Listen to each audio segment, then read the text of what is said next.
Group 2 పరీక్షలో మూడవ paper అయిన ఎకానమీ అండ్ డెవలప్మెంట్లో section 2 economy and development of తెలంగాణలో భాగంగా వ్యవసాయం మరియు వ్యవసాయ రంగాల గురించి చెప్పుకునే దశలో మనం ముఖ్యమైన అంశం ఏంటంటే మెట్ట పంటల సాగు మరియు వ్యవసాయ పరపతి. ఎందుకంటే వ్యవసాయ అనుబంధ రంగాల గురించి మనము చెప్పుకునేటప్పుడు వీటి ప్రస్తావన తప్పక తీసుకురావాల్సిన అవసరం ఉంటుంది.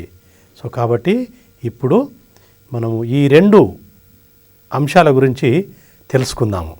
మొదటగా ఈ యొక్క మెట్ట పంటల వ్యవసాయం గురించి మనము తెలుసుకునే ముందు ఈ యొక్క మెట్ట పంటలు అంటే ఏమిటి, మెట్ట పంటలని దేనికి వచ్చింది, దీని యొక్క ప్రాముఖ్యత ఏంటి, ముఖ్యంగా భారతదేశంలోని తెలంగాణ ప్రాంతంలో దీని యొక్క ప్రాముఖ్యత ఏందనేది మనం తెలుసుకునే ముందు ఒక డ్రై ల్యాండ్ అనేది మెట్ట భూమి అనేది దేన్ని అంటారు. సో ఎందుకంటే భూములను రకరకాలుగా వర్గీకరించినప్పుడు మెట్ట భూమి అని వర్గీకరించడానికి గల కారణాలేంటి, సో దాన్ని మనము ఇప్పుడు తెలుసుకుందాము. సో సాధారణంగా వర్షపాతము వివిధ ప్రదేశాలలో వేరువేరుగా ఉంటుంది కాబట్టి ముఖ్యంగా మెట్ట భూమి అనే దానిని వర్షాభారం ద్వారంగా దీన్ని వర్గీకరించడం. సో వర్షపాతము ఎక్కువ పడ్డదా తక్కువ పడ్డదా, సో దాన్ని బట్టి మనము ఈ ప్రాంతాలను వర్గీకరించడం జరుగుతుంది. సో సాధారణ భాషలో ఒకవేళ వర్షపాతం గనక సగటున సంవత్సరానికి 500 మిల్లీమీటర్ల కంటే తక్కువ ఉండే ప్రాంతాన్ని మెట్ట భూమిగా మనము వర్గీకరిస్తారు. ఈ ప్రాంతంలో ముఖ్యంగా ఒక తేమ శాతము తక్కువగా ఉంటుంది, ఎక్కువ ఆవిరి అయిపోతుంటుంది. సో తేమ శాతం తక్కువగా ఉండడము, ఆవిరిగా అయిపోవడం కూడా ఈ మెట్ట భూమి యొక్క ముఖ్య లక్షణము. సో ఈ మెట్ట ప్రాంతాలలో వర్షపాతం అనేది వ్యవసాయానికి సగినంత ఉండకపోవడము. సో ఏదైతే మనం వివిధ పంటలు పండించాలనుకుంటే ఎంతైతే కనీస వర్షపాతం అవసరమో అంత వ్యవసాయపాతము ఈ ప్రాంతంలో లేకపోవడం అనేది మనము డ్రైల్యాండ్ భూమిగా మనం వర్గీకరించడం అవుతుంది. సో ఇటువంటి ప్రాంతాలలో ఏదైతే మనం సాగు చేస్తామో, ఎందుకంటే సాగు అన్ని ప్రాంతాలలో చేయాల్సిన అవసరం ఉంటుంది. ఒకవేళ ఇటువంటి ప్రాంతాలను కనుక సాగు చేస్తే దాన్ని మనము ఈ యొక్క మెట్ట భూములలో మెట్ట భూమిలో వ్యవసాయం అనేది మనము పరిగణించబడుతుంది, డ్రై ల్యాండ్ అగ్రికల్చర్ అనేది. సో ఇంక కొంచెము డీటెయిల్డ్గా తెలుసుకోవాలనుకుంటే ఒకవేళ ఏ ప్రాంతంలో అయితే 500 మిల్లీమీటర్ల కంటే తక్కువ వర్షపాతం ఉంటుందో అది మనము మెట్ట భూమిగా వర్గీకరిస్తాము. అది భారత భూభాగంలో దాదాపు 16% ఉంది. 500 మిల్లీమీటర్ల కంటే కొంచెం ఎక్కువ మరి 700 మిల్లీమీటర్ల కంటే తక్కువ కనుక వర్షపాతం ఉంటే సగటున సంవత్సరానికి దాన్ని పాక్షిక మెట్ట భూమిగా మనం వర్గీకరించవచ్చు.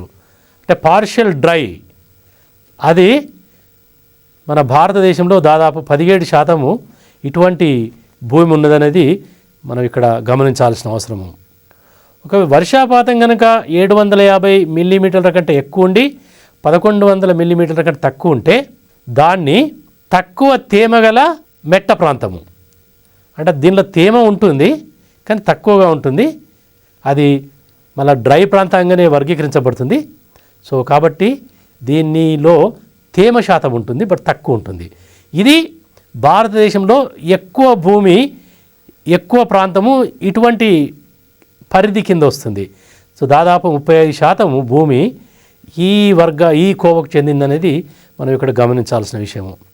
ఇక 1100 మిల్లీమీటర్ల కంటే ఎక్కువగా ఉండి 1400 మిల్లీమీటర్ల కంటే కనుక వర్షపాతం ఉంటే దానిని తక్కువ తేమగల మాగాణి, అంటే దాని తక్కువ తేమగల మెట్ట అన్నప్పుడు ఇది ఈ వర్షపాతం కనుక 1100-1400 మధ్య ఉంటే ఇది తక్కువ తేమగల వెట్ ప్రాంతం, అంటే మాగాణి కింద మనం పరిగణించవచ్చు. సో దీని యొక్క పరిధి కూడా దాదాపు 24% భారతదేశంలో ఈ వర్షపాతము ఈ రేంజ్లో ఉన్నది. కాబట్టి మన దేశంలో 24% భూమి సో ఈ కేటగిరీ కింద వస్తుంది. ఒకవేళ వర్షపాతం కనుక 1400 మిల్లీమీటర్ల కంటే ఎక్కువగా ఉంటే దాన్ని తేమగల హిల్లీ ఏరియా, ఎగువ ప్రాంతము, తేమగల హిల్లీ ఏరియాగా మనం పరిగణించబడుతుంది. ఇది భారతదేశంలో దాదాపు 8% భూమిలో సో వర్షపాతము 1400 మిల్లీమీటర్ల కంటే ఎక్కువగా ఉంటుందనేది మనము ఇక్కడ తెలుసుకోవచ్చు. సో ఇవంతా వర్గీకరణ దేనికి వస్తుందంటే దీనిని తర్వాత మెట్ట వ్యవసాయానికి చాలా అవినాభావ సంబంధం ఉంది కాబట్టి వీటి వర్గీకరణ అంటే ఎటువంటి ప్రాంతము ఎంత మేరకు విస్తరించింది అనేది మనం చూస్తే సో దీని యొక్క ప్రభావము మన పంటల పైపుడు పడుతుంది. ఇంకా కొంచెము ఈ యొక్క మెట్ట భూముల గురించి, ముఖ్యంగా మెట్ట భూములు అంటే 500 మిల్లీమీటర్ల కంటే తక్కువ ఉన్న వాటిలలో స్పెసిఫికల్గా మనం ఇక్కడ ఫోకస్ చేయాల్సిన అవసరం ఉంటుంది. ఎందుకంటే మన తెలంగాణ ప్రాంతంలో ఇంతకంటే తక్కువ వర్షపాతం ఉన్న జిల్లాలు కొన్ని ప్రాంతాలు ఉన్నాయి కాబట్టి అటువంటి ఆ ప్రాంతంలో సమస్యలు ఏమిటంటే ఈ యొక్క డ్రై ల్యాండ్ యొక్క ముఖ్య లక్షణాలు ఏంటి అనేది ఇక్కడ మనం ఇంకా కొంచెము డీటెయిల్డ్గా క్షుణ్ణంగా తెలుసుకోవాల్సిన అవసరం ఉంటుంది. ఇక్కడ 500 మిల్లీమీటర్ల వర్షపాతంతో పాటు అది తక్కువ వర్షపాతం పడుతూ తర్వాత అన్సర్టెనిటీ ఉంటుంది. ఈ 500 మిల్లీమీటర్లు కూడా అనుకున్న సమయంలో అనుకున్న పరిధిలో పడవు. అంటే దెర్ ఈజ్ అన్సర్టెనిటీ, మనకు వాటిపై నమ్మకం లేదు, ఎప్పుడు వస్తుందో ఎప్పుడు రాదో. మొత్తం వర్షపాతం ఇంత ఉందని తెలిసినప్పటికీ అది ఎప్పుడు వస్తుందో, మనకు అనుకూలంగా పడుతుందో అనుకూలంగా పడదో. ఎందుకంటే అవసరం ఉన్నప్పుడు పడక అవసరం లేని పడితే రెండు విధాలుగా నష్టమే. కాబట్టి ఈ తక్కువ వర్షపాతం కూడా పడే సమయము, ఈ యొక్క వాటి యొక్క రెండు వర్షాల మధ్య పడే గ్యాపు ఇవన్నీ ప్రాముఖ్యత వహిస్తాయి. కాబట్టి ఈ మెట్ట ప్రాంతాలలో ఈ 500 మిల్లీమీటర్లు కూడా పడేది అన్సర్టెనిటీగా ఉంటుంది. సో ఈ ప్రాంతాలలో ఈ యొక్క ఉష్ణోగ్రత ఎక్కువగా ఉండడము, ఎక్కువ ఆవిరి కావడము. ఆవిరి ఏంటంటే ఒక్కొక్కప్పుడు వర్షపాతం కంటే 2 రెట్లు ఆవిరి అయిపోతుంది. అంటే తేమ వర్షపాతం కంటే ఎక్కువ ఆవిరి అవుతుందంటే మీకు ఇక్కడ అర్థం చేసుకోవచ్చు దాని ప్రభావం మన పంటలపై ఎలా ఉంటుందో మనం అర్థం చేసుకోవచ్చు. ఎందుకంటే టెంపరేచర్ ఎక్కువ ఉండడం వలన, ఈ యొక్క ఆవిరి శాతం ఎక్కువ ఉండడం వలన సో మనకు తేమ శాతం అనేది మరీ తక్కువగా ఉంటుంది. సో ఆల్మోస్ట్ మనకు లేదు కాబట్టి సో ఇక్కడ వాటర్ ఫ్లో కూడా తక్కువగా ఉంటుంది. వాటర్ ఫ్లో సో వీటి వలన ఏంటంటే ఉత్పాదకత, ఈ మెట్ట ప్రాంతాలలో పంటల ఉత్పాదకత తక్కువగా ఉంటుంది. ఇది ఎందుకు ఉంటుందంటే ఈ ప్రాంతాలు సారవంతంగా ఉండవు. ఎక్కువ శాతము ఈ మెట్ట ప్రాంతాలలో భూమి నాణ్యత తక్కువగా ఉంటుంది. సో కాబట్టి భూమి నాణ్యత తక్కువ ఉండడం వలన ఈ ప్రాంతాలలో మన ప్రభావము ఏది ఫ్యామిన్స్, కరువు మరియు ఫ్లడ్స్, సో అతివృష్టి అనావృష్టి రెండిటి ప్రభావం కూడా మరి ఈ వాతావరణం ప్రభావం కూడా ఎక్కువ ఉండడం జరుగుతుంది. సో ఈ ప్రాంతాలలో ఏంటంటే అన్ని విధాల చాలా అననుకూలమైన వాతావరణం ఉంటుంది.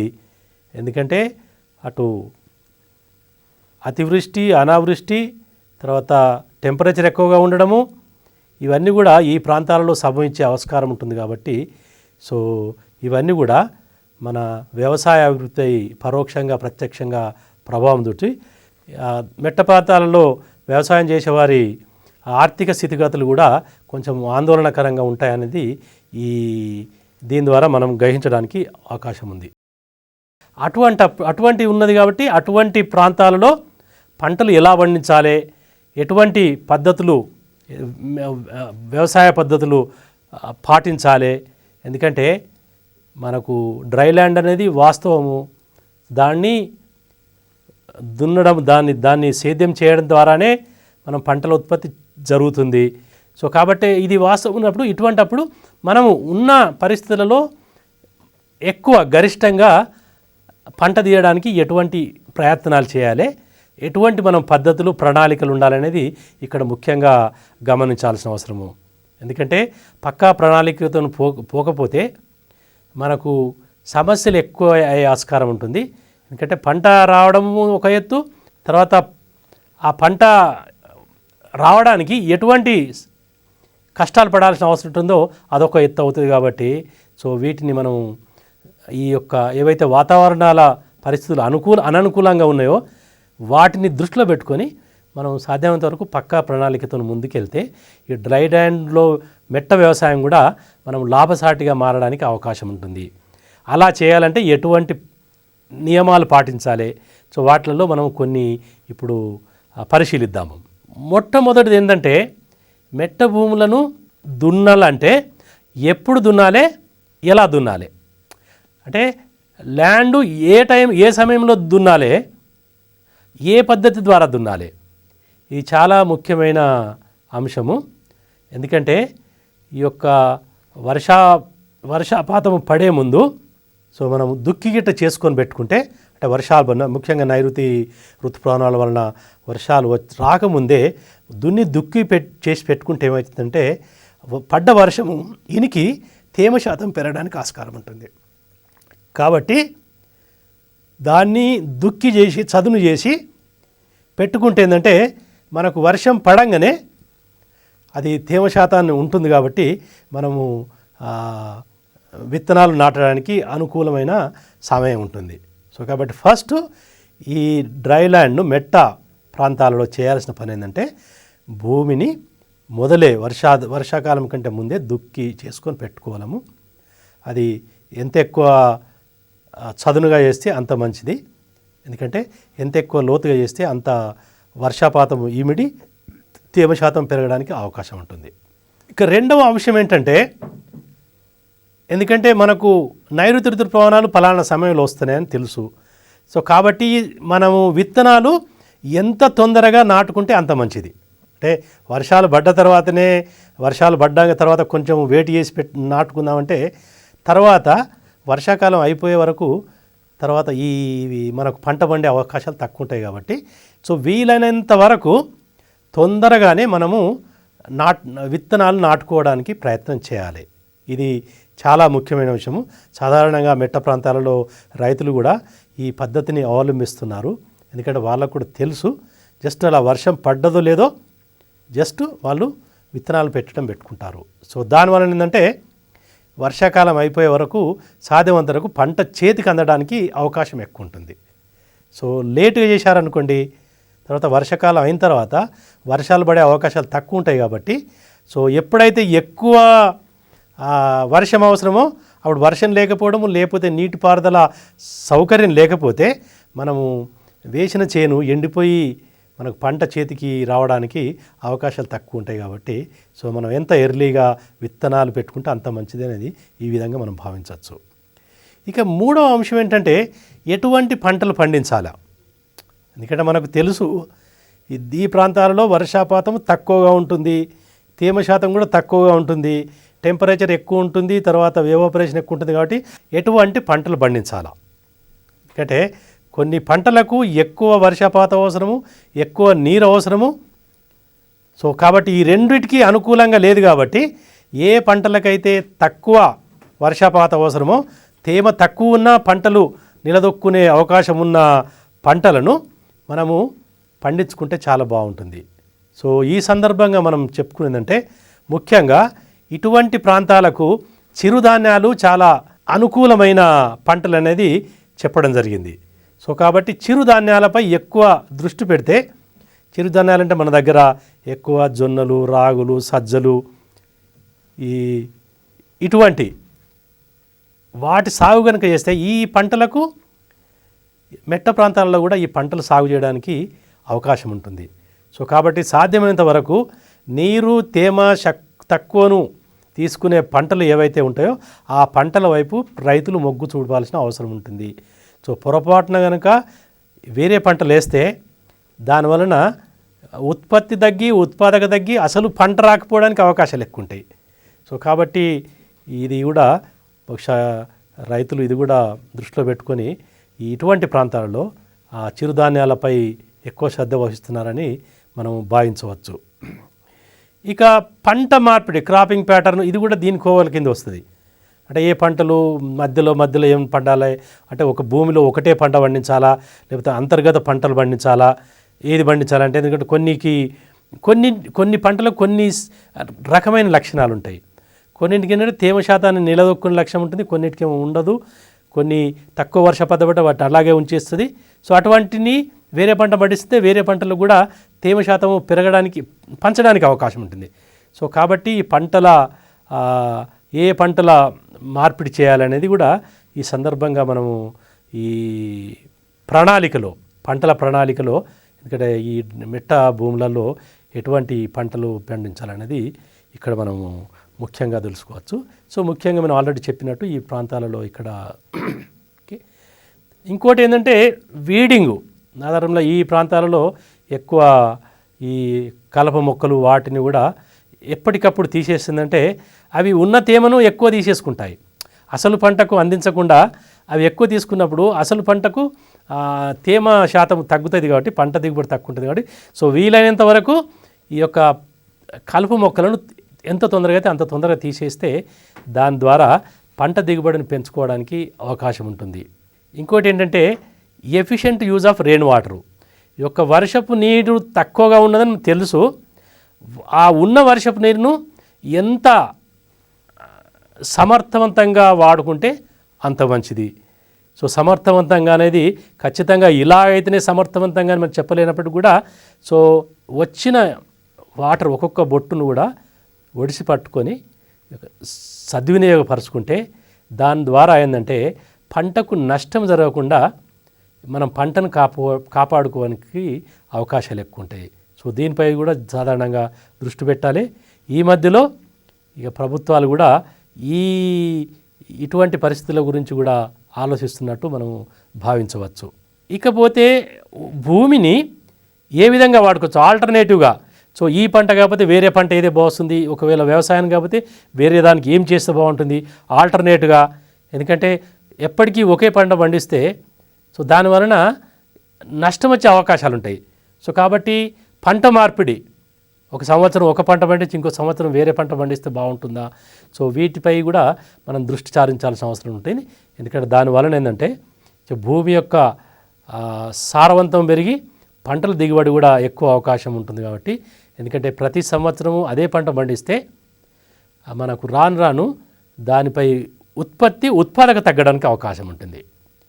సో వీటితో పాటు వాతావరణ పరిస్థితులు ఏవైతే అననుకూలంగా ఉంటే వాటన్నిటినీ మనము ఎదుర్కోవడానికి ప్రాపర్గా రెడీ ఉండాలి.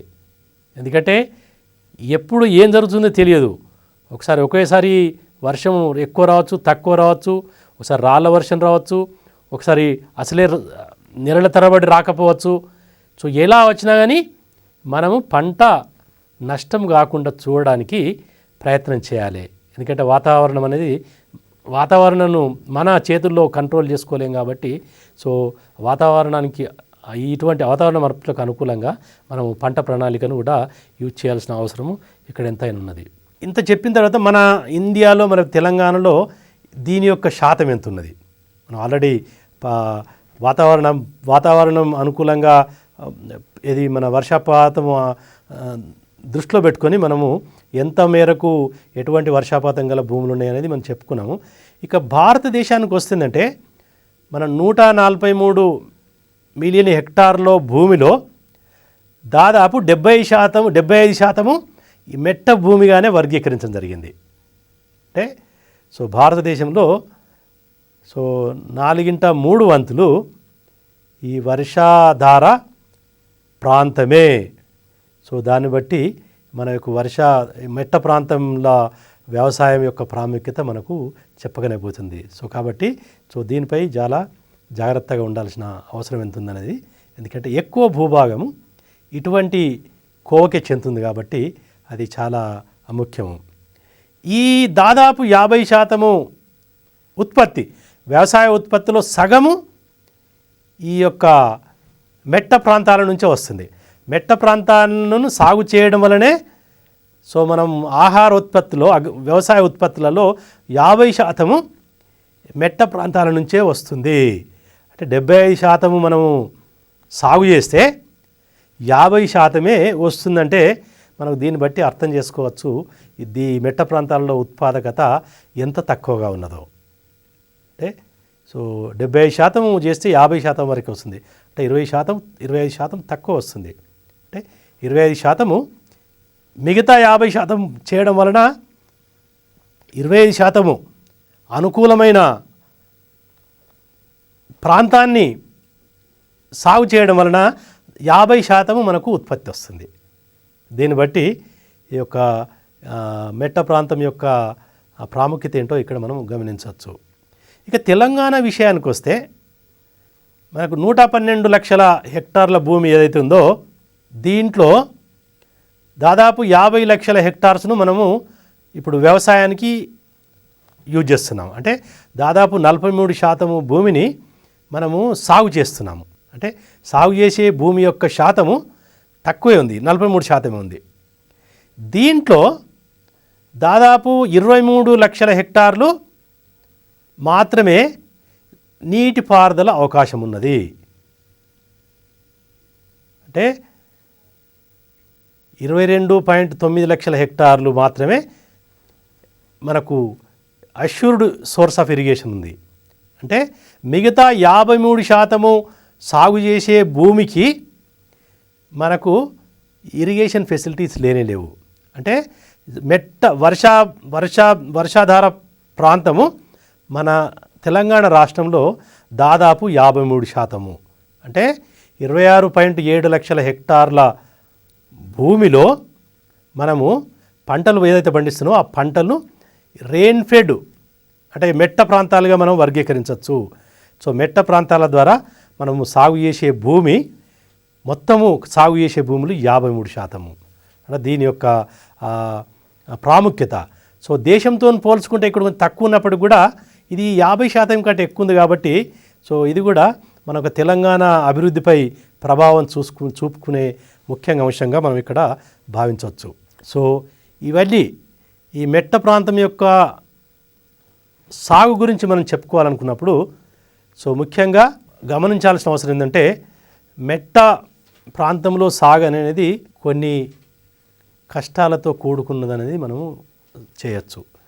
సో మెట్ట ప్రాంతాలను సాగు చేయడం వలన వచ్చే ఉత్పాదకత వేరే వాటితో సాగు చేస్తే వచ్చే ఉత్పాదకత అంటే తక్కువగా ఉంటుంది. సో ఇక్కడ వేసే పంటలు ముఖ్యంగా చిరుధాన్యాలనే పంటలు వాటిలలో చాలా వరకు మనకు కావాల్సిన ఏవైతే మన న్యూట్రిషన్కు కావాల్సిన అన్నీ సప్లై చేస్తాయి. సో ఒక విధంగా ఏంటంటే పాజిటివ్గా చూసుకుంది ఏంటంటే ఈ మెట్ట ప్రాంతాలలో మనము కొన్ని రకమైన పంటలను వేయడం ద్వారా మనము సమతుల్య ఆహారాన్ని సాధించడానికి ఆస్కారంగా ఉంది. సో ముఖ్యంగా ఏంటంటే చిరుధాన్యాలైన ఈ జొన్నలు, మొక్కజొన్నలు, సజ్జలు, రాగులు వీటిలలో పోషకాల విలువ ఎక్కువగా ఉన్నదని గమనించడం జరిగింది. సో కాబట్టి ఉత్పాదకత తక్కువ ఉన్నప్పుడు కూడా వీటిని ఉత్పత్తి చేసి వాటిని కనుక సక్రమంగా అన్ని వర్గాల వారికి పంపించేస్తే సో దీనివలన పోషకాహారం కూడా అందించడానికి అవకాశం ఉంది. సో కాబట్టి ఆధునిక వ్యవసాయ పద్ధతులను ఈ ప్రాంతంలో ప్రవేశపెట్టడానికి ప్రయత్నాలు జరగాలి. ఎందుకంటే ఈ ప్రాంతాల్లో వర్షపాతము తక్కువ ఉందని తెలుసు. సో వాటికి నీటిపారుదల సౌకర్యం ప్రొవైడ్ చేయడం అంత సులభ సాధ్యం కాదు. కానీ మన పరిశోధనలు చేసి ఒకవేళ ఈ మెట్ట ప్రాంతానికి పంటల దిగుబడిని పెంచే దిశగా మనం కొన్ని చర్యలు తీసుకుంటే ఈ మెట్ట ప్రాంతం కూడా మంచి వ్యవసాయానికి అనుకూలంగా మారే అవకాశం ఉంటుంది. ఈ ప్రాంతాలలో ద్వారా కూడా వ్యవసాయ అభివృద్ధి జరగడానికి ఆస్కారం ఎక్కువ ఉంటుంది. అయితే దీనికి ప్రభుత్వం కొన్ని చర్యలు తీసుకోవాల్సిన అవసరం ఎంతైనా ఉన్నది. సో దీంట్లో మిగతా పంటలతో పోల్చుకుంటే ప్రభుత్వాలు ఎప్పుడు కూడా ఏవైతే ఎక్కువ మొత్తంలో పంట వస్తుందో వాటిపై శ్రద్ధ పడిపోతుంది. ముఖ్యంగా వరి కానీ, గోధుమ కానీ, చెరకు కానీ, ఈ పత్తి కానీ సో వాటిపై ఎక్కువ దృష్టి పెడుతుంది. ఎందుకంటే అవి పరిమాణంలో ఎక్కువ ఉన్నది, ఎక్కువ మంది రైతులు వాటినే సాగు చేస్తున్నారు కదా, వాటిపై ఉంటుంది.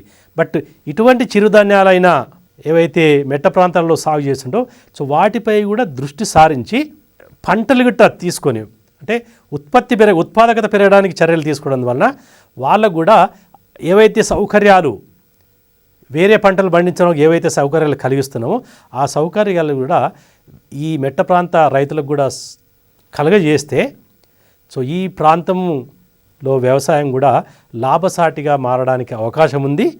ఆ రైతులు కూడా ఇబ్బంది పడాల్సిన అవసరం కూడా ఉండదు. సో కాబట్టి ప్రభుత్వం యొక్క దృష్టి సో ఈ ప్రాంతాలపై పడాలనేది ఈ విధంగా మనము భావించవచ్చు. సో తద్వారా ఏంటంటే వీటి యొక్క సాగు ఇక్కడ చాలా వరకు ఈ పంటలలో ఎక్కువ కొంత భూమిని వాళ్ళు సాగు కూడా చేయడం లేదు. ఎందుకంటే దానిని సాగు చేయడానికి అయ్యే ఖర్చు వచ్చే ఉత్పత్తి ద్వారా వచ్చే ఆదాయానికంటే ఒక్కొక్కప్పుడు ఎక్కువ ఉన్నప్పుడు ఏం చేస్తున్నారంటే కొన్ని ప్రాంతాలలో కొంత మేరకు ఈవెన్ సాగు కూడా చేయడం లేదు. సాగు చేయకపోవడం వలన ఏమవుతుందంటే మనకు చిరుధాన్యాల యొక్క ఉత్పత్తి తగ్గడం జరుగుతుంది. సో అటువంటి జరగకుండా ఉండాలంటే ప్రభుత్వము ఈ మెట్ట ప్రాంత రైతులకు చేయూతని ఇవ్వాల్సిన అవసరం ఎంతైనా ఉన్నది. సో కాబట్టి మనము ప్రభుత్వం కూడా దీనిపై శ్రద్ధ చూసి వాటికి కావలసిన సౌకర్యాలు, ఎందుకంటే మిగతా పంటలతో పోల్చుకుంటే ఆధునిక వ్యవసాయ పద్ధతులు ఈ మెట్ట ప్రాంతలో పంటలు పండించడంలో అంత ఎక్కువ ఉపయోగించినట్టు కనబడడం లేదు. సో ప్రభుత్వం అదే దృష్టి కూడా చూడాలి. సో వాళ్ళకి కావాల్సిన రుణ సదుపాయాలు, మిగతా మార్కెట్ ఫెసిలిటీసు ఏవైతే అవసరమో వాటిని కూడా ఇస్తే తప్పక మెట్ట ప్రాంత వ్యవసాయం కూడా అనుకూలంగా కావడం జరుగుతుంది, లాభదాయకం కూడా జరగడానికి ఆస్కారం ఎక్కువగా ఉంటుంది. సో వ్యవసాయ అభివృద్ధిలో మరొకమైన కీలక అంశం ఏంటంటే సో వ్యవసాయానికి కావాల్సిన పరపతి సౌకర్యాలు. ఎందుకంటే వ్యవసాయం చేయడానికి ముందుగా వ్యవసాయదారునికి చాలా అవసరాలు ఉంటాయి. సో రకరకాలుగా అవసరాలు ఉంటాయి. ఎందుకంటే కాబట్టి అతను తన వద్ద రెడీగా మనీ లేనప్పుడు ఇతర మార్గాల ద్వారా సమకూర్చుకోవాల్సిన అవసరం ఎంత ఉంది. సో ఏదైతే అతను మార్గాల ద్వారా సమకూర్చుంటానో దాన్నే మనం వ్యవసాయ పరపతి కింద భావించవచ్చు. అంటే వ్యవసాయానికి అనుకుంటే రకరకాల అవసరాలు వాటన్నిటికి సంబంధించినప్పుడు రైతు ఏదైతే అప్పులు చేస్తాడో వాటన్నిటిని మనము వ్యవసాయ పరపతి కింద మనము భావించవచ్చు. ఈ వ్యవసాయ పరపతిని ఏ విధంగా భావించవచ్చు? అది అభివృద్ధి గురించి చేసిన రుణాలా లేకపోతే వేరే రుణాలు అనేది మనము ఇక్కడ చర్చించాల్సిన అవసరం. ఎందుకంటే వ్యవసాయ అభివృద్ధికి చేసుకుంటున్నాడు కాబట్టి దీనిని మనము ఖచ్చితంగా అభివృద్ధికి చేసిన రుణంగానే మనం భావించవచ్చు. ఎందుకంటే కొన్ని రుణాలు చేయడం వలన అది అభివృద్ధికి దోహదపడకపోను అతన్ని అప్పుల ఊబిలో కూర్చుకోవడానికి అవకాశం ఉంటుంది. కాబట్టి దానికి భిన్నంగా సో వ్యవసాయానికి సంబంధించిన అప్పులు చేస్తే అవి అభివృద్ధిగానే మనం పరిగణించడానికి అవకాశం ఉంటుంది. సో వ్యవసాయానికి దేనికి అవసరము? వ్యవసాయం చేస్తుంటే సో వ్యవసాయానికి ఈ యొక్క రుణం తీసుకోవాల్సిన అవసరము చాలా విధాలుగా ఉంటుంది. ఎందుకంటే వ్యవసాయదారుడు విత్తనాలు కొనడానికి, ఎరువులు కొనడానికి, ఈ యొక్క క్రిమి సంహారాలను కొనడానికి, వ్యవసాయ పనిముట్లను కొనడానికి, సో పంపు సెట్లను అమర్చడానికి, పశువులను కొనడానికి, మరియు ఒక్కొక్కప్పుడు వ్యవసాయానికి సంబంధించిన ముఖ్యమైన ట్రాక్టర్సు ఇవన్నీ కొనడానికి కూడా రుణం తీసుకోవాల్సిన అవసరం ఏర్పడుతుంది. సో కాబట్టి మనం వ్యవసాయానికి తీసుకున్న రుణాలను మనం రకరకాలుగా వర్గీకరించవచ్చు. వాటిని స్వల్పకాలిక రుణము. స్వల్పకాలిక రుణం అంటే ఏంటి? ఏవైతే మనము ఇమీడియట్గా అవసరానికి అప్పు తీసుకొని ఏదైతే మనం తొందరలోనే రిపేర్ చేయాల్సిన అవసరం ఉంటుందో వాటిని మనము స్వల్పకాలిక రుణం కింద మనం పరిగణించవచ్చు. సో ముఖ్యంగా స్వల్పకాలిక రుణం దేని గురించి చేస్తారు?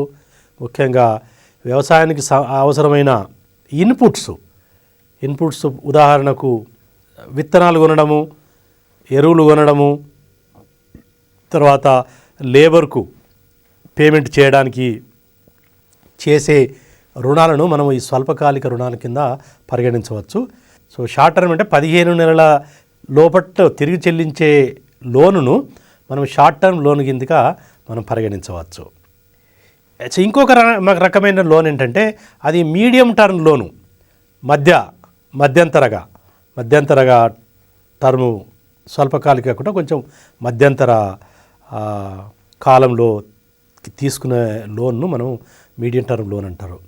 ఇది సాధారణంగా ఉదాహరణకు వ్యవసాయానికి సంబంధించిన బావులను రిపేర్ చేయడానికి, లేకపోతే పశువులను కొనడానికి, చిన్న చిన్న పనిముట్లను కొనడానికి, ఏవైతే మనము మధ్యంతరగా అంటే మరీ తక్కువ కమలు కాదు, మరీ ఎక్కువ కాదు, సో కొంచెం మధ్యంత కాలానికి ఏవైతే మనము తీసుకుంటామో వాటిని మనం మీడియం టర్మ్ లోన్ అంటాం.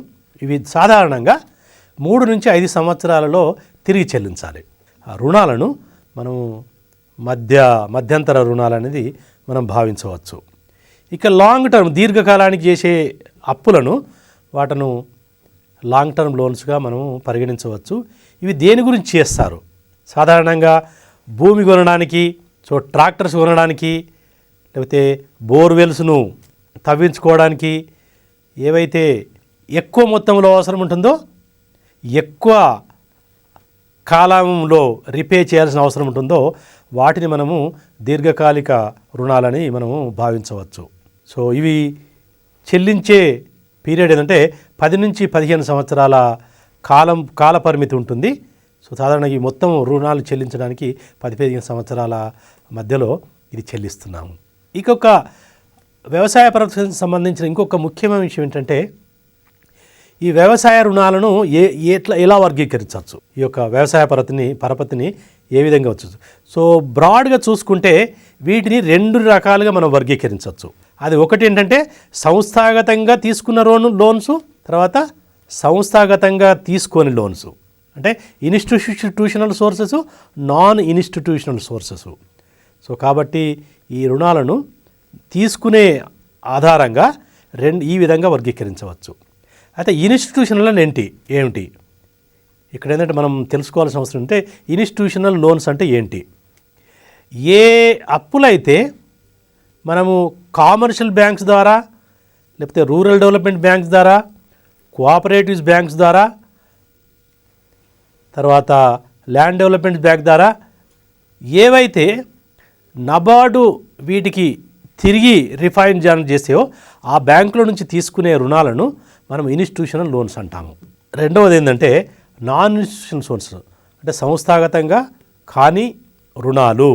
సో ఇవి కూడా మనము ఉదాహరణకు మనీ లెండర్స్ను వడ్డీ వ్యాపారాల నుంచి తీసుకోవచ్చు, వర్తకుల నుంచి తీసుకోవచ్చు, భూ యజమానుల నుంచి తీసుకోవచ్చు, మరియు ఫ్రెండ్స్ మరియు బంధుమిత్రుల ద్వారా కూడా, తర్వాత లేకపోతే ప్రైవేటు ఫైనాన్స్ కంపెనీస్, ఈ మధ్యలో ప్రైవేటు కంపెనీలు కూడా లోన్లు ఇచ్చే కంపెనీలు కూడా వచ్చినాయి కాబట్టి వాటి ద్వారా, ఇవన్నిట్లలో ఏ ద్వారా తీసుకున్నప్పుడు కూడా దాన్ని నాన్ ఇన్స్టిట్యూషనల్ సోర్స్గా మనము భావించవచ్చు.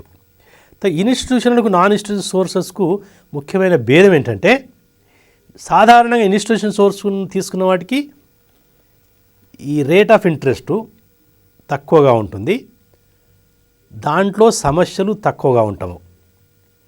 సో కాలపరిమితి ఫిక్స్గా ఉంటుంది, రేట్ ఆఫ్ ఇంట్రెస్ట్ ఫిక్స్గా ఉంటుంది, ఇచ్చే లోను మనము ఖచ్చితంగా తీసుకోవడానికి అవకాశం ఉంటుంది. సో కాబట్టి ఎంత ఎక్కువ వీలైతే అంత ఎక్కువ ఈ రైతులు ఈ యొక్క ఇన్స్టిట్యూషనల్ లోన్స్ వైపే మొగ్గు చూపుతారు. ఎందుకంటే దానివలన వాళ్ళకు కొంచెం ఇన్సెక్యూరిటీ ప్రాబ్లం అనేది చాలా తక్కువగా ఉంటుంది. సో దానికి భిన్నంగా నాన్ ఇన్స్టిట్యూషనల్ సోర్సెస్ ద్వారా ఇట్ట అప్పులు తీసుకుంటే ఒకటి ఇంట్రెస్ట్ చెల్లించే వడ్డీ ఎక్కువగా ఉంటుంది. ఎక్కువ అంటే ఒక్కొక్కప్పుడు అది మారుతూ ఉంటుంది. ఒకవేళ సమయానికి చెల్లించకపోతే వాటిపై ఇంకా పెనాల్టీ, ఒక్కొక్కప్పుడు ఈ లోన్ తీసుకునేందుకు బదులుగా పండించే పంటను కూడా ఇవ్వాల్సిన అవసరం ఉంటుంది. కొన్ని లోన్లు కూడా అలాగే ఇస్తారు వాటిని. అంటే దానివల్ల ఏంటంటే వ్యవసాయదారునికి తనకు వచ్చిన పంటను అమ్ముకోవడానికి స్వేచ్ఛ ఉండదు.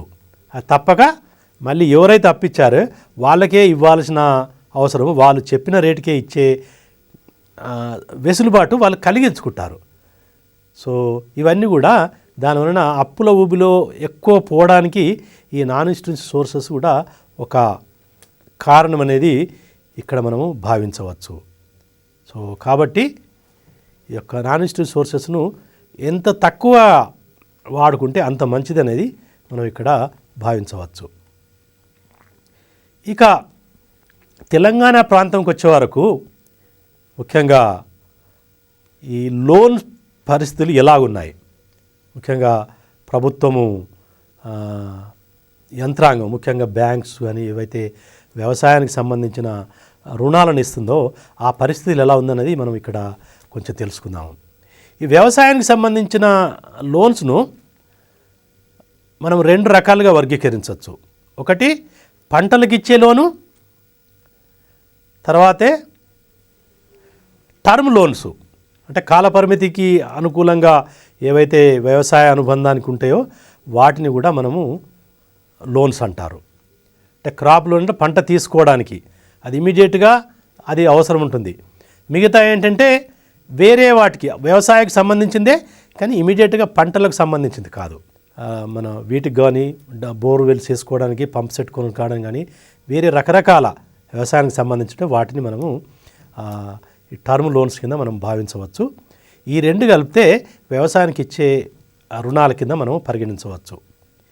ఇది గత 2-3 సంవత్సరాల్లో ఏ విధంగా ఉంటే మొత్తము వ్యవసాయానికి ఇచ్చిన పరపతి తెలంగాణ ప్రాంతంలో 36,473 కోట్ల నుండి ఇక మార్చి 15 నాటికి 51,268 కోట్లకు పెరిగింది. దీంట్లో క్రాప్ లోన్స్కి ఇచ్చే లోన్ ఏదైతుందో అది 13,544 నుండి 27,664 కోట్లకు పెరిగింది. ఆ యొక్క కాల పరిమితి లోన్స్ ఏవైతున్నాయో అవి కూడా కొంత మేరకు పెరిగింది. 22,907 కోట్ల నుండి 23,640 కోట్లకు పెరిగింది.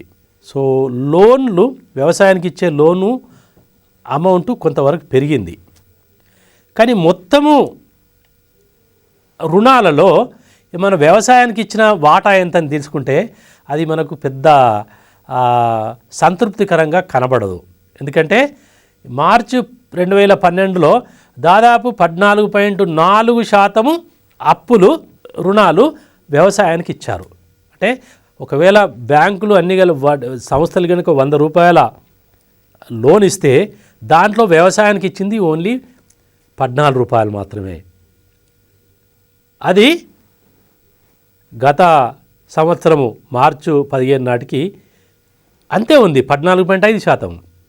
అంటే వ్యవసాయానికి ఇచ్చే అప్పుల వాటా చాలా తక్కువ ఉంది, 14.5%. సో దీన్ని బట్టి మనం అర్థం చేసుకోవచ్చు ఈ యొక్క బ్యాంకింగ్ వ్యవస్థ వ్యవసాయానికి ఎంత ప్రాముఖ్యత వస్తుందో. ఇది చాలా చాలా తక్కువ. సో అవసరానికంటే తక్కువ కాబట్టి ఇంత తక్కువ ఈ ఇన్స్టిట్యూషనల్ సోర్స్ బ్యాంక్స్ అంటే ఇవి ఇన్స్టిట్యూషనల్ సోర్సు. సో కాబట్టి మిగతా అది దీని ద్వారా రైతుకు సరిపోయేంత రుణము ఎట్టి పరిస్థితుల్లో సరిపోదు. సో కాబట్టి ఏంటంటే రైతు ఇతర మార్గాల ద్వారా కూడా ఈ యొక్క అప్పులు చేయాల్సిన అవసరం ఎంతైనా ఏర్పడుతుంది. సో ఇది ఇక్కడ మనం గమనించాల్సిన అవసరం ఏంటంటే సో ఇది మొత్తము చాలా తక్కువ వాటా, ఇది 14% అని చెప్పుకున్నాము. సో అయితే దీంట్లో క్రాప్ లోన్స్కి ఇచ్చే వాటా 32%, తర్వాత లోన్స్కు ఇది మన కాలపరిమితి లోన్స్ ఏవైతే ఉన్నాయో వాటికి 7%, మిగతా వాటికి 3%గానే మనము పరిగణించవచ్చు. సో కాబట్టి ఏంటంటే మొత్తము వాటాలలో మనకు దీనికి ఇచ్చే కేటాయించే శాతము తక్కువ అని మనం ఇక్కడ భావించడం అవసరం ఉంది. అయితే ఈ మధ్యలో వ్యవసాయ పరపతి గురించి చెప్పుకున్నప్పుడు వ్యవసాయానికి సంబంధించినంత కొన్ని అప్పులు ప్రభుత్వం ద్వారా బ్యాంకుల ద్వారా కొంతవరకు అందినప్పటికి కూడా అది సరిపోయేంత లేదనేది మనం ఈ సందర్భంగా మనం చెప్పుకోవచ్చు. అయితే ఈ తెలంగాణ ప్రభుత్వము వచ్చిన తర్వాత ఏంటంటే ఒక ముఖ్యమైన పథకాన్ని ప్రవేశపెట్టింది. ఎందుకంటే వ్యవసాయదారులు అప్పులు తీసుకొని వాళ్ళు రిపే చేసే కెపాసిటీ లేరు, చాలా వరకు అప్పుల ఊబిలో కూడిపోతున్నారన్న ఉద్దేశం కొద్ది ఏంటంటే, ఎందుకంటే ఒక్కసారి అప్పు తీర్చకపోతే అది ఇంతింతై ఎక్కువై అతనిపై పెనుభారాన్ని మోపుతున్నది.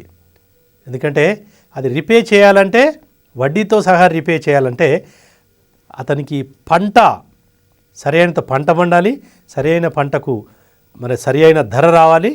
ఇవన్నీ రానప్పుడు వ్యవసాయదారుడు తెచ్చిన అప్పును తీర్చడానికి అవకాశాలు చాలా తక్కువ ఉంటాయి. సో అటువంటప్పుడు మళ్ళీ వ్యవసాయం చేయాలంటే మళ్ళీ అప్పు తీసుకురావాల్సిన అవసరం ఉంటుంది. ఈ బ్యాంకింగ్ వ్యవస్థలో ఉన్న ముఖ్య సమస్య ఏంటంటే మన అప్పు తీరిస్తే తప్ప మళ్ళీ అప్పు తీసుకోవడానికి అవకాశాలు తక్కువ. సో కాబట్టి ఏంటంటే మనం అప్పు చెల్లించిన తర్వాతనే మళ్ళీ వాళ్ళు అప్పు ఇస్తారు. సో అప్పు ఉండంగా మళ్ళీ అదనంగా ఇవ్వాలంటే బ్యాంకులు కొంచెం ఇబ్బంది పెట్టే పరిస్థితులు ఉన్నాయి. కాబట్టి సో ఇటువంటి సమస్యను అధిగమించడానికి సో మన తెలంగాణ ప్రభుత్వం ఏం చేసిందంటే 2014లో ఈ యొక్క వ్యవసాయ లోన్స్ను వేవ్ చేయడానికి ఒక పథకాన్ని ప్రారంభించడం జరిగింది. So agriculture loan waiver scheme కింద అంటే వ్యవసాయ రుణాల మాఫీ ఈ పథకాన్ని ప్రవేశపెట్టడం జరిగింది. అంటే దీని ప్రకారం ఏంటంటే ఒకవేళ ఒక వ్యవసాయదారుని యొక్క అప్పు 1,00,000కు మించకుంటే, 1,00,000 అంటే దాంట్లో వడ్డీ గిట్ట అన్ని కలుపుకున్న తర్వాత 1,00,000కు మించకపోతే ఆ 1,00,000 వరకు ప్రభుత్వమే రిపే చేస్తుంది. సో కాబట్టి ఎవరైతే రైతులు మార్చి 31, 2014 కంటే ముందు 1,00,000 కానీ 1,00,000 కంటే తక్కువగా అప్పు ఉంటే అంత మొత్తము ప్రభుత్వమే చెల్లిస్తుంది. సో రైతులు రుణ విముక్తి కావడానికి అవకాశం ఉందనేది ఈ పథకం చెప్తుంది. అయితే ఒకవేళ 1,00,000 కంటే ఎక్కువ తీసుకుంటే ఏంటంటే మిగతా అది 1,00,000 కంటే ఎక్కువ ఉన్న అమౌంట్ను రైతే చెల్లించాలి. సో కాబట్టి ఏంటంటే ఈ పథకం ద్వారా దాదాపు 34 లక్షల మంది రైతులకు ఇది లాభం కలుగుతుందనేది అంచనా వేయడం జరిగింది. సో 34 లక్షల రైతులకు దాదాపు ఈ యొక్క పథకం కింద మొత్తం రుణమాఫీ కింద ప్రభుత్వము 18,000 కోట్లు చెల్లించాల్సిన అవసరం ఉందనేది ఒక అంచనా వేయడం జరిగింది. ఇది లోను దాదాపు ఎలా ఇంప్లిమెంట్ అయిందంటే కొన్ని డిస్ట్రిక్ట్లలో చాలా వరకు లోన్ వేవ్ జరిగింది, కొన్ని డిస్ట్రిక్ట్లలో జరగడం లేదు. కొన్ని డిస్ట్రిక్ట్లలో రంగారెడ్డి డిస్ట్రిక్ట్లో, మహబూబ్నగర్ డిస్ట్రిక్ట్లో కొంతమేరకే లాభం చేకూరింది. మహబూబ్నగర్లో ఓన్లీ 43% వాళ్ళకే ఆ లోన్ వేవర్ సర్టిఫికెట్ అంటే ప్రభుత్వము ఏదైతే చెల్లిస్తుందో ఆ బ్యాంకులు వాళ్ళకు ఈ సర్టిఫికెట్స్ ఇవ్వాలంటే రైతు బ్యాంకుకు ఎటువంటి అప్పు లేదు, మొత్తం చెల్లించినట్టు ఒక సర్టిఫికెట్ పొందితే రుణ విముక్తి పొందినట్టు మనం భావించవచ్చు. అయితే అది మహబూబ్నగర్లో ఓన్లీ 43% రైతులే పొందినట్టు, రంగారెడ్డి డిస్ట్రిక్ట్లో 57% పొందినట్టు, వరంగల్ జిల్లాలో 71% పొందినట్టు తెలుస్తుంది. సో మిగతా జిల్లాలలో ఏంటంటే 100కు 100% కూడా ఈ పథకం ద్వారా రైతులు లబ్ధి పొందినట్టు మనకు గణాంకాలు చెప్తున్నాయి. అంటే చాలా వరకు, ఎందుకంటే ఈ 1,00,000 రూపాయలు 1,00,000 కంటే ఎక్కువ ఉన్న అప్పు చాలా తక్కువ మంది రైతులు తీసుకుంటారు. కాబట్టి ఎక్కువ మంది కూడా 1,00,000 కంటే లోపల ఉంటారు కాబట్టి వాళ్ళకి ఎటువంటి సమస్య లేదు కాబట్టి సో కాబట్టి చాలా వరకు చాలా జిల్లాలలో 100%కి 100% కూడా లోన్ వేవ్ అయినట్టు మనకు ఈ సందర్భంగా మనం తెలుసుకోవచ్చు. ఎందుకంటే 1,00,000 రూపాయలు లోన్ తీసుకోవాలంటే కూడా బ్యాంకులు కూడా చాలా విషయాలను పరిగణలోకి తీసుకుంటారు. అది భూమి ఎంత ఉంది, ఏ పంట పండిస్తాడు, ఏ పంటకు ఎకరానికి ఎంత ఇవ్వాలి, సో ఇవన్నీ దృష్టిలో పెట్టుకున్నప్పుడు 1,00,000 రూపాయల లోన్ అనేది చాలా తక్కువ మంది అర్హులు అవుతారు. రైట్. సో కాబట్టి కొన్ని జిల్లాలలో 100% కూడా రుణ విముక్తి పొందడానికి కారణం ఏంటంటే వాళ్ళు తీసుకున్న అప్పు చాలా తక్కువ. 10,000 కావచ్చు, 15,000, 20,000 కావచ్చు. సో 1,00,000 తీసుకున్న వాళ్ళ సంఖ్య అతి స్వల్పంగా ఉంటుందనేది ముఖ్యంగా మన తెలంగాణ ప్రాంతంలో ఉన్నదని మనం ఈ విధంగా భావించవచ్చు. ఓకే, ఇవన్నిటిని మనం దృష్టిలో పెట్టుకుంటే ఏంటంటే వ్యవసాయ పరపతి ఏదైతే ఉత్పాదకాలలో చాలా ముఖ్యమైన అంశము. ఎందుకంటే వ్యవసాయం చేయాలంటే మనకు అన్నీ ఏవైతే అవసరమో అవన్నీ సమకూర్చుకోవాలి. అవన్నీ సమకూర్చుకోవాలంటే మనకు పంట పండిన తర్వాత ఆదాయం వస్తుంది కాబట్టి మనం చేసే ప్రక్రియ అంతా మొదలు పెట్టాలి. కాబట్టి చాలామంది రైతులకు అప్పు తీసుకోవాల్సిన అవసరం ఎంతైనా ఉన్నది. సో కాబట్టి ఏంటంటే అప్పు తీసుకోవడంలో ఇబ్బందులు ఎదుర్కొన్నప్పుడు దాని ప్రభావము యొక్క వ్యవసాయంపై పడుతుంది. ఎందుకంటే అప్పు దొరకకపోతే సరి అయిన సమయంలో మనం విత్తనాలు కొని విత్తనాలు నాటకపోతే దాని ఉత్పాదకతపై ప్రభావం చూస్తుంది. ఒకవేళ దాన్ని కనుక మనం కలుపు కనుక సమయానికి తీసుకోకపోతే దానివలన పంట నష్టం జరగడానికి ఆస్కారం ఎక్కువ ఉంటుంది.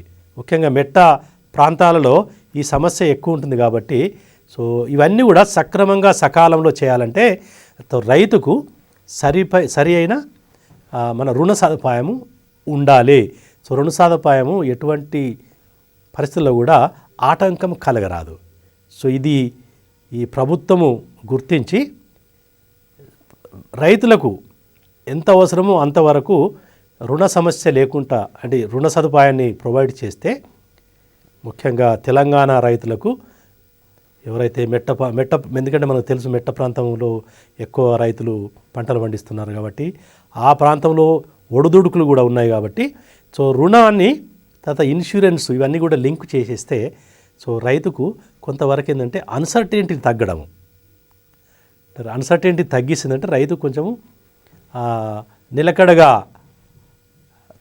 సంతృప్తిగా ఉండి వ్యవసాయం చేయడానికి అవకాశం ఉంటుంది. కాబట్టి సో రుణ సదుపాయం అనేది ఒక ఆటంకం కలగకుండా చర్యలు చేపట్టాల్సిన అవసరం ఎంతైంది ఉన్నది అనేది మనం ఈ విధంగా తెలుసుకోవచ్చు.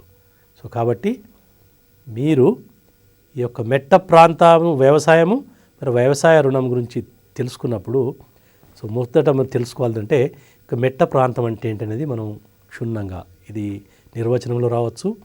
సో కాబట్టి మెట్ట ప్రాంతం ఎంత ఉన్నది, మెట్ట ప్రాంతంలో ఉన్న సమస్యలు ఏంటి, మెట్ట ప్రాంతంలో ప్రణాళిక ఎలా ఉండాలి, సో ఇవన్నిటి గురించి కూడా మీరు దృష్టిలో పెట్టుకోవాలి. ఇక వ్యవసాయ పరపతి గురించి ఆలోచించినప్పుడు వ్యవసాయ పరపతి యొక్క ప్రాముఖ్యత ఏంటి, అది ఏ వాటికి అవసరము, ఏ ఆధారాలు ఉన్నాయి, ఏ ఆధారాల ద్వారా ఎంత రైతు పొందుతున్నాడు, దానివలన సమస్యలు ఏమున్నాయి, సో ప్రభుత్వం యొక్క పాత్ర ఈ యొక్క రుణ సదుపాయం కల్పించడం ఎలా ఉన్నది, ముఖ్యంగా మన రాష్ట్ర ప్రభుత్వం చేపట్టిన ఏదైతే పథకం ఉందో ఆ పథకం యొక్క ప్రభావం ఎలా ఉన్నదండి, ఇవన్నీ కూడా మీరు కొంచెం గుర్తుపెట్టుకోవాల్సిన అవసరం ఉంది. ఇవన్నీ గుర్తుపెట్టుకుంటే దీనికి సంబంధించిన ప్రశ్నలన్నిటి కూడా మీరు జవాబులు రాయడానికి ఆస్కారము ఎక్కువగా ఉన్నది.